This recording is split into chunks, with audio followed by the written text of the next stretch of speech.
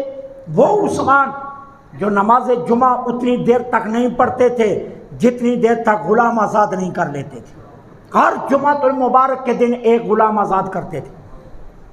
کتنے احسانات ہیں امت پر عثمان کے، حضرت عثمان بن عفان کے کتنے احسانات ہیں امت پر، اتنی دیر تک نماز جمعہ نہیں پڑھتے تھے جتنی دیر تک ایک غلام آزاد نہیں کر لیتے تھے، کثرت سے روزے رکھتے، نماز کے لیے کھڑے ہوتے تو ایسے لگتا تھا جیسے خشک درخت کھڑا ہے، حرکت نہیں کرتے تھے۔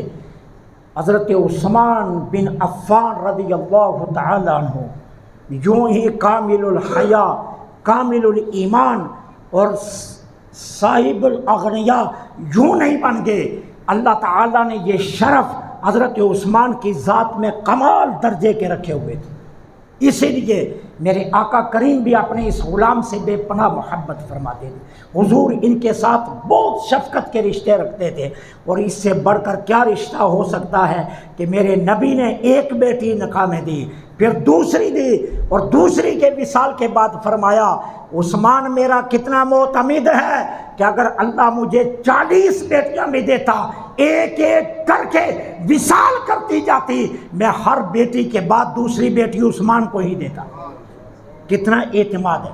اور امام زہری کیا فرماتے ہیں، اگر زید بن ثابت اور عثمان بن عفان کا نام علم کی دنیا سے نکال دیا جائے تو وراثت کا علم ختم ہو جاتا ہے۔ وراثت کا علم اگر کمال درجے پر جو 2 شخصیات تھی جو جانتی تھی، ان کے علاوہ کسی کے پاس یہ علم نہیں تھا، وہ ایک عثمان ہے اور ایک زید بن ثابت ہیں۔ اور حضرت عبداللہ بن عباس میرے آقا کے سکے چچا کے بیٹے کیا فرماتے ہیں؟ میں حضور کی بارگاہ میں بیٹھا ہوا تھا، میرے آقا کریم علیہ الصلوۃ والسلام نے فرمایا عبداللہ ابھی ایک شخص یہاں سے گزرے گا، یاد رکھنا وہ کنفرم جنتی ہے۔ حضرت عبداللہ کہتے ہیں میں نے دیکھا ایک شخص اپنا چہرہ لپیٹے ہوئے جا رہا تھا، میں اس کے پیچھے بھاگا، میں نے اس کو پیچھے سے پکڑا، میں کھینچ کر حضور کے سامنے لایا، اس کے چہرے سے نقاب ہٹایا، میں نے اشارہ کر کے عرض کیا حضور وہ یہ شخص ہے جس کے بارے میں آپ یہ فرما رہے تھے۔ میرے آقا نے فرمایا ہاں عبداللہ یہی شخص ہے، یہی شخص ہے، یہی شخص ہے۔ 3 مرتبہ فرمایا۔ حضرت عبداللہ بن عباس فرماتے ہیں جب میں نے آگے چہرہ کر کے اس شخص کے چہرے کو دیکھا تو وہ کوئی اور نہیں، وہ عثمان بن عفان تھے، کہ جن کے بارے میں میرے نبی نے فرمایا کہ یہ کنفرم جنتی ہے۔ اس کے بعد اب کوئی دنیا والا منہ کھولے تو اس کی بدقسمتی بدبختی ہو سکتی ہے، وہ مقام عثمان کو کیا جان سکتا ہے جس کو میرے نبی جنت کی بشارت عطا فرما رہے ہیں۔ اللہ سے دعا ہے اللہ